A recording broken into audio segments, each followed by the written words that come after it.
Yep. Happy Halloween. Thought Rob would have on an outfit. No. All right. Well, going backwards, starting with the win over Virginia Tech, an incredible comeback by our guys and our staff, to be in a program that continues to rise up and fight and never quit is it's a blessing as a coach. It's down 21-3, true freshman quarterback in the game, and guys just kept fighting, and then MJ sparked us, with that slot fade to Thayer, gave the team exactly what it needed at the right time, that we could score touchdowns and proof of life. And from there, we just played lights out. I was proud of the defense for the first half and the fourth quarter. I thought they really played well. And offense didn't turn the football over. They just kept grinding and working to find ways to score points, and did a good job making some adjustments, had some good play calls. Our special teams, with the exception of a couple pooch punts where we could have covered better, thought did a really nice job. Felt like it was the best night that Shane's had punting the football. I thought our kickoff coverage unit did a great job. We didn't kick the ball the way we wanted to, but had good hang time, and the guys got off blocks and tackled and created a fumble. Wish we would have recovered that one, but you see him straining and executing the schemes and setting up the offense or defense with field position on our special teams. It's fun to watch. I thought individually Peyton played really well, with the exception of the penalty on the sideline. I thought he had his best game. Davin Van really stood out, the way he strains and chases the football on the defensive front. It was just a good night collectively. There was a lot of good things, where guys were playing hard and making plays. Offensively, it was great to have Trent Penix back and sparked this in some ways, and obviously had a touchdown. Terrell Timmons getting his first couple catches, and Thayer and Devin Carter, I thought, really played well for us. Thayer obviously had a lot of touches and explosive play and a big play at the end, on the jailbreak screen. But Devin Carter really blocked well, had 5 contact catches in the game, and did some really physical things on the perimeter. As I mentioned, we didn't turn the football over. Had 3 touchdown passes in the second half.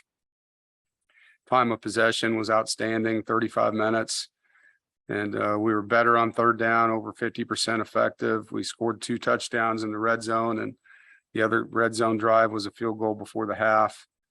The biggest thing, I thought, the way we finished, 5:35 on the clock and didn't give the ball back, with some really good blocking and tough runs by MJ and Jordan Houston. I thought Houston really, didn't probably produce throughout the game the way that he normally does because of the different things we were doing. But when we asked him to, he was great and was tough and got tough yards and put his foot in the ground. Negatives, we had 4 false starts, and one of them, their defense used our cadence, and the officials were able to get that stopped, and then we settled in. We missed some opportunities in the pass game, I thought, early in the game. But overall, just finishing blocks, we're on people, we're moving people, and then they're getting off, and we can create a few more explosive plays, I think, in the run game by just being a little bit better, just a little bit more movement, displacement, one more split second on a block. Defensively, the positives, in 3 quarters, they had 47 yards, and first quarter, second quarter, and fourth quarter. And the negative to that is they had 177 on 3 plays in the third quarter. And obviously that's not something that we're used to doing around here and can't do. But we did respond. I thought we pressured their quarterback. We did not allow him to get in a rhythm. We were 90% effective on third down. We stopped the run, and guys played hard. Negatives, we didn't get a takeaway on defense. So something we got to improve there. On special teams, like I said, I think other than the 2 pooch punts that Shane hit that were good punts, we just need to do a better job with our coverage unit there of getting those fielded inside the 10. Both of them ended up being touchbacks. On the Wake, great team we're playing. I know they're coming off a tough loss, uncharacteristic game for them, turning the ball over. They were, I think, second in the league in turnover margin prior to that game, but they're very well coached, and the receivers really jump off the film to me. I know Hartman is a tremendous player for them, but the receivers are big guys. I mean, they're 6'4", 6'5", 6'3", and they catch the ball very well. They use their bodies well. Sam's obviously a gutsy competitor, has a lot of talent, knows their offense back and forth. They're scoring a lot of points. They're ranked second in the league in scoring offense and 38 points a game, third in total offense, fourth and third down offense. Big receivers are averaging 14 yards a catch. The backs are averaging 4.5 yards a carry. So it's going to be a great challenge, great opportunity. Excited to play them. And I know Coach Clausen, I've known him a long time, have great respect for him, and he's done a nice job, hiring some guys defensively that I have great respect for as well. But it's a long-standing game, 130-year-old game that's been played, and 115 consecutive games against each other. So, as an in-state game and a rivalry game, it's an important game for both teams. It's critical that we have a great atmosphere for this one. It's a night game.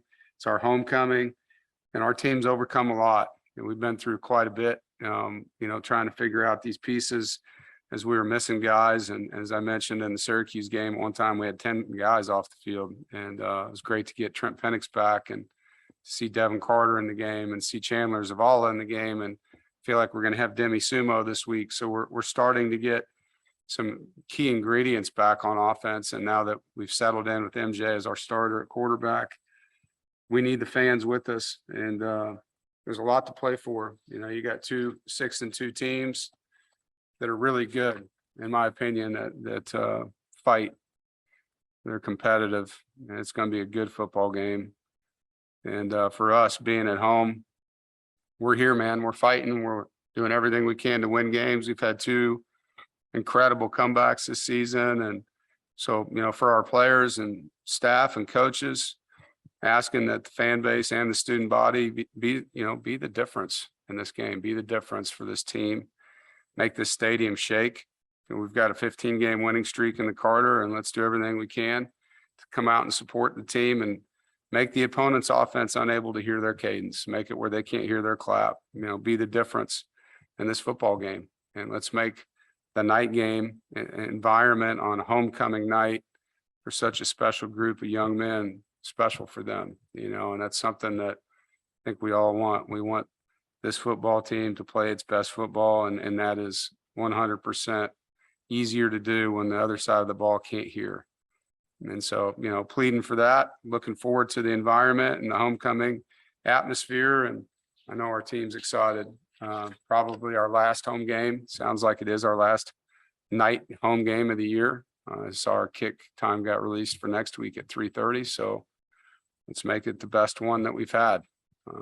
With that, I'll open it up for any questions. Rob. Yes, sir. The past 3 seasons, I know Liberty, Pittsburgh, last year was Carolina, and then you've, I think, 3 games this year. You've kind of rallied late or pulled out, maybe even improbable wins. What are the characteristics about your team that you think that have led to them getting those victories, even in situations where maybe it didn't look like they would? Well, I think it starts with just faith, in what we do. I think there's a love here between the players and coaches, and a grit, a resiliency, a belief system, a culture that quitting is not an option, period. And our guys know that. And no matter what, we're going to play till the last second on the clock expires. And to me, losing a game is one thing, quitting in a game, I don't think I could coach on that team, and so something that last 2 years, we've done some remarkable things in the fourth quarter. We have. And that says a lot about the character of these young men and the culture that we've built. David. Hey Dave, we saw on the depth chart that MJ is listed as QB1. Is the plan still for him to split snaps with Chambers going forward? We haven't talked about it yet. He's the starter, and obviously we have the ability to play both, but haven't gotten into all that with the staff yet. Corey, Dave, from last week, Savion Jackson wasn't listed on the depth chart. Is there any status update for him? Yeah, Savion's out for the year. Unfortunately, a knee injury that required surgery, and he'll be back healthy. But it was a season-ending deal. It happened up at Syracuse. And follow up on that, how big of a deal is it to have a guy like CJ Clark back this season to be Yeah. able to fill that void along with, some younger players? Yeah, it's helpful. I mean, it's unfortunate for Savion, but to have someone like CJ that's been rotating and playing, and obviously Travali, takes on more now, and it'd be different, if you didn't have someone that's a returning starter, probably, as far as how you feel as a staff, just because we have experience behind experience in a couple positions, that being one of them. So that helped. It hurts the rotation, is where it really hurts you when you're rotating Savion and CJ. It's a little different, so it puts a little bit more on those guys over the course of 4 games, just, probably 10 reps more apiece than they may have been playing. But I know CJ's excited about his opportunity, and Travali and, the guys that'll get more. James, Yeah, Dave, you mentioned their offense earlier, Wake Forest. What is it that makes them so tough to defend with their scheme? And is there a position group you really look at going into a given game that's important against them? Well, it depends on, what year you're playing them. Right now, it's the quarterback and the receivers are Sam's playing so well. And not that he wasn't last year. He played really well last year too. But, he makes that thing go. The receivers they have are big guys that really catch the ball well, and he gives them a chance to make plays or earn PIs when he throws it up. And so that's the hardest part of it. If it would just be, hey, take away this receiver and they're one-dimensional, they've got a lot of good receivers, and they rotate guys in. Their running game's different just because of the timing of it. And so you have to be patient. You have to set edges, and you got to do your job. And sometimes the monotonous part of where is the ball, it can hurt you. All of a sudden it bounces out and you didn't know he had it. You're not sure who's carrying it. So it's just the timing of it, along with the talent that they've recruited and developed on the perimeter. And I as wanted to position groups go, they're all important, man. I mean, coverage and pass rush are together, so they're all important. And I wanted to ask you about Aiden White. I know you guys recruited him out of high school as a defensive back, but he played a lot of receiver. Do you see those ball skills translate over for him at that position? Yeah, you do. He's got really good ball skills. I think, as a secondary as a whole, we've worked really hard in that area. And Aiden's a natural ball catcher. Cyrus is a natural ball catcher. And then you've seen some other guys improve their ability to catch and track the football. But it helps when the guys you recruit are natural at that, and you don't have to teach them. Some of them literally played one way their whole life, and didn't get that opportunity. Some of these schools now don't play guys both ways anymore, so kids don't get that same learning curve of being a two-way player in high school always that they used to. Thanks, Dave. Yep. Gibby, Yeah, Dave, I imagine when MJ was third string at quarterback in practice, he wasn't probably getting the reps he is now. Just how important is it that he's getting the reps, more reps right now? And do you think that kind of translated in his performance on Thursday? Absolutely. Yeah, it's hard to get 3 players ready, period. And talking about quarterbacks, it's an impossible thing to do. To MJ's credit, he would stand behind our offense, and he was very diligent about mental reps and going through the play on air behind Devin or behind Jack. And now he's getting the physical reps, as you mentioned. So that's only going to, accelerate his ability to function and do more within the system. David,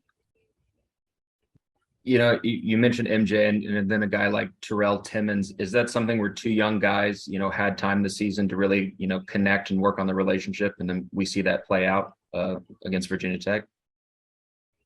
I'm not sure if I can answer that one accurately. I mean, Terrell's been on the scout team and MJ's been on the varsity field, and so they haven't been throwing the ball to each other every day.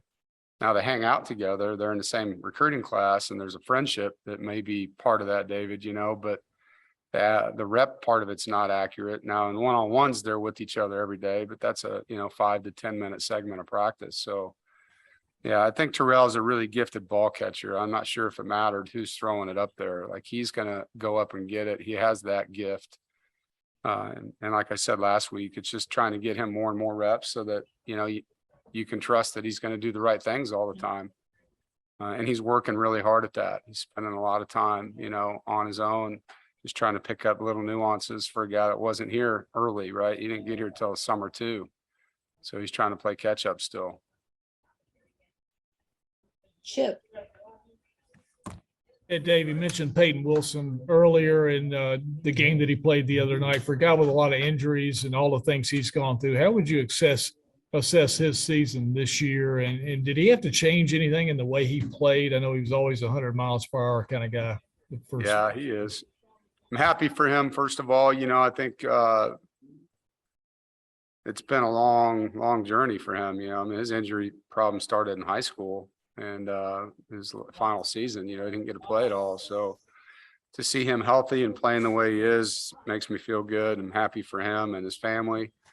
I think he's learned how to practice smarter, Chip. He still runs like he does during the game, but the contact piece he's learned, he doesn't have to run over somebody all the time. He can use his hands and be smarter in practice to avoid, putting himself at risk. I think he's learned how to do that, definitely has, so that he can be available and not just want to play, but be available to play and, using those contact reps when they're needed.